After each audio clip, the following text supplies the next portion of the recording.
Hi there. Welcome to Sunday Afternoon Live on Facebook. I'm Jack Lynch. I'm here to talk about hobbies with you, talk about models and things like that. Every Sunday afternoon at 1 o'clock we do a live feed and we talk about something new at the store or something coming up. And that's what we're going to do today. We're going to talk about a particular brand of models and we're going to talk about a release from them that's coming up really soon that I personally am very excited about because it's one of my favorite airplanes. We're going to talk about HK models today. And we panned around and you saw some of the kits at the beginning here. And what's special about HK models is the size of the kits they do. HK focuses on large scales. And when I say that, I mean in relation to plastic models, there's various scales. And what we can do is we'll look really quick down here at the table. This is a 1/72nd scale B-17. 1/72nd scale means it's 1/72nd of the actual model, or it takes 72 of them to equal the real model. And with scale sizes, and I'm going to do a little presentation on scales I think next week or the week after, and I'm going to use these models. But this is a 1/72nd scale B-17. This is an old Hasegawa kit. Now, HK makes bigger models. They make 1/48 scale. So we go from 1/72nd to 1/48. And with scales, the lower the number goes, the bigger the model is. So 1/72nd, 1/48 is bigger than 1/72nd. So this is a 1/48 scale B-17. And this is the size of the kit we're going to talk about today. But I also thought I'd show you something else from HK. This is a 1/32 scale B-17. So this is even larger. So you can see HK focuses on larger scales. And this monster here, I really like this. I think I'm going to have to build this. This is really something else. I've never seen a bomber this big. And if you look up here at the top of my shelf, this is the model I have in my hand. This is a B-17G Flying Fort. And next to it is an Avro Lancaster, which is a British bomber about the same size. Put the B-17 down here. And if we look over here, you can see this is a 1/48 scale B-17G. So HK Models makes 1/48 scale, which is down here. 1/32 scale, which is up there. Same airplane, different scales. And they translate a lot of their engineering from the larger scale. They usually start out in 32 scale and then take them down to 48 scale, and they keep the detail that's in the bigger model. One of the newest kits from HK is this Dornier DO335 file, or Arrow. This was a late war German experimental aircraft, and they did go into production. But you can see it's really odd. It has propellers at both ends of the airplane. It's a push-pull type situation where you're pushing, actually you're pushing both ways, but the motors are opposite. So this is a really neat model. This is the first 32 scale. I think HK did the first 32 scale DO335s. So it's a nice big hefty kit. So if you're into German aircraft, you're into late war, this is a really cool model. I like this too. And next to it I have a de Havilland Mosquito, and I have a 1/32 scale B-25. And they do about 3 or 4 different versions of the B-25. They have another one of these coming out really soon also. So let's walk back here to my workbench, and I'm going to get this little 72 scaler out of the way. Put him over there. And what I want to do is I want to talk about HK's newest kit that's coming out. It's not here yet, but it should be here soon. We have a pre-shot here. They sent us a sample, and it is a B-17F.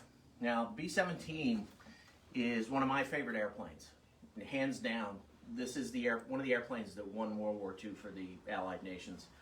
The B-17 was built in the 1930s, and there were various versions of it. And at first, it wasn't accepted by the Air Corps. And then they went back and they had more samples built, and they decided to go with it. And by 1943, they had gone through about 4 different versions, and they ended up with the F version. The F version was the B-17s that went to England, to Europe, to fight Nazi Germany. And one of the most famous B-17Fs was the Memphis Belle. We've all heard of the Memphis Belle, hopefully. The Memphis Belle was the first B-17 to complete its tour of duty. In other words, it was the first one to fly 25 missions successfully without getting shot down. And that's a real feat. If you've ever seen a B-17 up close, and I have, a real one, these things were like beer cans on wheels. They were thin aluminum. They weren't huge airplanes. There were 10 guys in it, 13 machine guns all the way around. but they were very susceptible to flak, fighter aircraft, and so forth. So for a B-17 to complete 25 missions was a real feat. And the Memphis Belle came back to the States, and it toured and did bond drives, and now it's restored at the U.S. Air Force Museum in Dayton, Ohio. So if you're ever out in Ohio and you want to see the real Memphis Belle, it's really worth the trip. I've seen it. It's really worth the trip. So the B-17F from HK is a really well-detailed model. Now what I did was I took the B-17G model that I had a sample of from, when they released the G, which is about a year ago or so, and I built it up. And you're saying to yourself, well, that's not the F version. Well, what I want to show you is, I'm going to take this here, and I got to be really careful because I didn't glue the fuselage halves together or anything. The main differences between the B-17G and the F are the nose, and the B-17G had a chin turret on it. So if we point over here, you can see it right here on the nose of the airplane. The B-17F did not have that. It didn't have the chin turret, and the window configuration was different in the nose. So what HK did was they kept all the parts that were common between the F and the G version, and they changed. And this is really smart. They planned their engineering up front so they could do different versions with the same tooling. In other words, they made two different noses. This is the G nose. The new kit has an F nose in it, and I can probably show that to you. I have the kit down here. Yeah. This is out of the new kit. This is the F nose that doesn't have the chin turret. So we can change that over. The tail is different on the F and the G. The F version had a standard tail with 250 calibers in it. And the G version had what I believe is called the Cheyenne turret, which was a turret that had much more movability to it. It was different. So the nose and the tail are different. And one of the other differences between the F and the G is the situation with the gun windows. I believe they were staggered on the later G versions. The early G versions had them in the same spot. So that being said, these guys have taken all the common parts, and what I'm going to do is I'm going to pop this open so you can see how much detail is in this kit. It's a really, really super model. So I take the top off, and you see I just lost my greenhouse there, my glass, and I'm going to do this. Give me a second here, folks. Take my tacky tape off here. Okay, so if I take the fuselage apart, and I'm going to take the top turret assembly out, and you can see the top turret assembly is a separate piece. It's got the foot stands on it. It's got everything in it like the real one. I don't know if you can get that on camera. I'm going to put this aside. If you notice, there's a fully detailed interior in this kit, and we'll go from the front. You've got the Bombardier Navigator Station that has the Norden bomb sight, the controller for the chin turret. It's got seats, it's got radios, it's got everything like the real one. Come back to the pilot's compartment, beautifully detailed seats, control consoles and so forth, oxygen tanks, and there are pieces that go on the sides here once you close it up to complete it. We get down into the bomb bay, complete bomb bay with bombs, bomb bay doors can be opened, so forth, into the radio compartment where you've got the radio operator's seat, his radios, all the batteries and so forth. We get down here, and this is really cool, and I'm going to take this out hopefully so you can see it. This is the Sperry ball turret. As you can see, it's a separate assembly. It's got the oxygen tank on the hanger. It's got twin 50s. Beautifully done. I mean, a real piece of work. It's like a kit in itself. Pop him back in. I have to locate it. Yep. Give me a sec here, folks.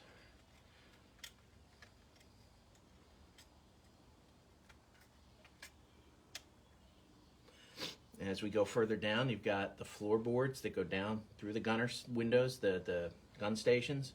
We get down here, and you've got the motor and compressor for the landing gear wheel, and even down into the tail gunner section. You've got the 50s, you've got a seat, you've got ammo boxes. Just as you can see, it's got a beautiful interior on it, just stunning. And like I say, most of this is common except for the nose and the tail, and they switch those out in the F version. So that's how much detail you're going to get in this F version model. So I'm going to sit him here.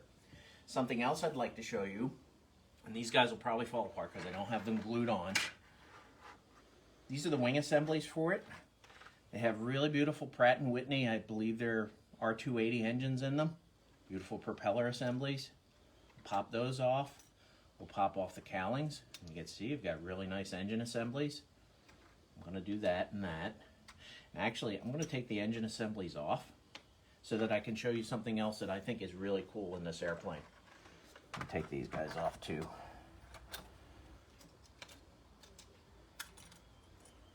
All right. Now, this is a big model. It's a 1/48 scale model, and it's pretty darn big. So some folks have shelf room to put this on a shelf. Some folks are going to want to hang it up. And one of the nice options that HK gives you is optional position landing gear. So if you want to have it sitting on the shelf, and I just blew my tire off here, let me put it back on. I didn't want to glue everything together because I still want to paint this boy. I want to paint this thing. Let me put this wheel back on. Whew, my hands are slippery today. All right, so you can put in, you just drop that guy right in there. And he's not going to stay because I have to glue it for it to stay. But you can see you've got fully extended landing gear with that assembly. And I've got it backwards actually. It goes on this one. The wheel faces outward. You can see that goes in there. Or if you want to assemble this with the landing gear up, I hope I have the right one here. Nope. They give you retracted landing gear pieces, which is really nice, so you don't have to modify anything, cut anything. I can drop those right in, and you've got your landing gear fully up, retracted. That's a really neat option. Also, the tires are flattened on the bottom, so that if you have this sitting on the ground, the tires are flattened, so it looks like there's weight on them. They give you flaps, separate flaps. So if you want to extend your flaps when it's sitting down on the ground, you can do that. It's a really nice feature. And something else, I'm going to take this wing apart. Something I was impressed with that I'd like to show you. Just take my tape off here.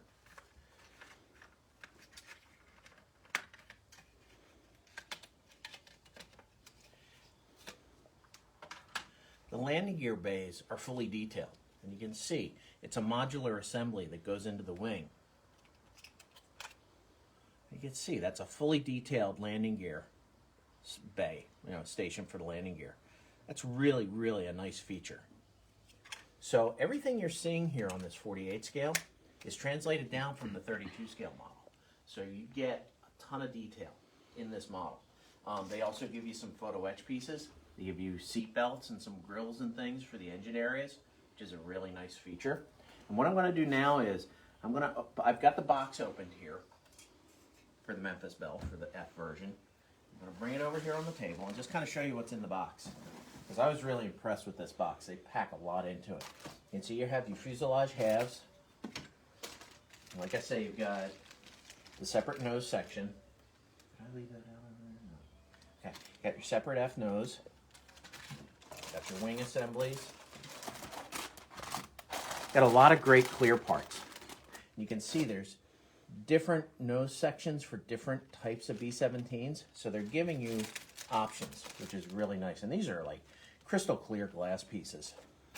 Beautiful clear parts. You can see tons and tons of interior detail.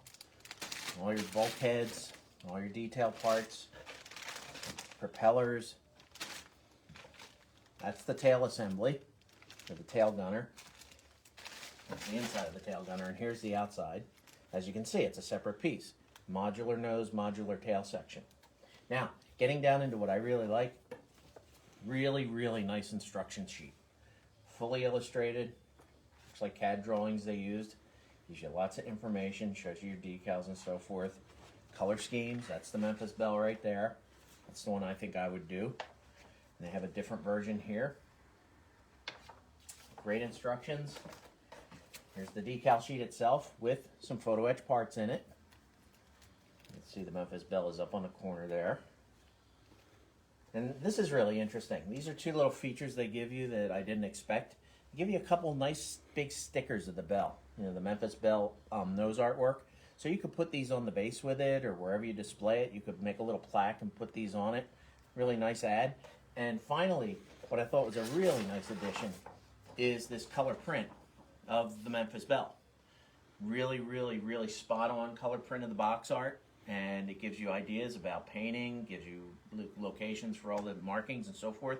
And then when you're done building it, you could frame this, put it next to it. That's a great addition in the kit.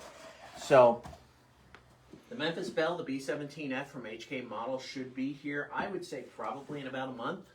It's on the way very, very soon. It's all done. It's ready to go. We're just waiting for them to come in the door. So if you're into large scale models, 148, 132nd scale, come on down to AAA Hobbies. We're on Route 30 at Magnolia, New Jersey. Check it out. I'll be happy to talk to you about them, show you all the different models. And one other thing before we leave, I brought out some additional detailing kits from Edward and some decals from Warbirds, or Warbirds International Kits World. If you want to build an F or a G version that's not the Belle or not the one in the kit, we sell Warbirds decals. And Warbirds decals gives you, you can see there's a G version here, G, there's an F, different nose arts, different decal sheets for different versions. So if you're not happy with the decals in the box, we have options for you. You can buy different decals to build different B-17s. Also, I brought out some Edward photo etch. Edward makes photo etch accessory sets for various size aircraft kits, plastic kits, and they make a lot of B-17 stuff. I brought out just a couple examples, random. This is a nose interior detail set from Edward, and you can see they're painted. They have all kinds of detail for the radios and for the equipment inside the aircraft. So you can detail it up to the hilt. And this is the midsection down where the gunners are, so you can put parts in for that. I also brought out this piece here. This is Look from Edward. Look are three-dimensional, really nice detailing sets for different aircraft. This just happens to be for a 148 scale B-17G. As you can see, it's a beautiful instrument panel, 3D, seat belts and so forth. And last but not least, I brought out some Edward brassin. For you guys that aren't happy with the kit parts and you really want to take it to the ultimate level, let's say you're an IPMS contest builder, Edward makes what they call brassin, which is brass and resin detail sets. For the B-17, I found engines, complete engines with all kinds of photo etch, wiring harnesses and so forth. I found resin wheels, if you want different wheels. I found machine guns. They have a whole set of 50 caliber machine guns for the B-17. They'd be resin and brass. And last but not least, I found bronze undercarriage legs, if you really want to go super detailed. So come on down, AAA Hobbies. That's in Magnolia, New Jersey on Route 30. If you have any questions, leave comments after this video. Leave me comments about what you'd like to see. As I said, I think what I'm going to do is do a scale comparison with these kits, with the B-17, so people can understand 172, 148, 132 scale. But if you're into big kits and you want to see something really super, come on down and check out HK Models. So until next week, send me some comments, and we'll see you for Sunday Afternoon Live on Facebook.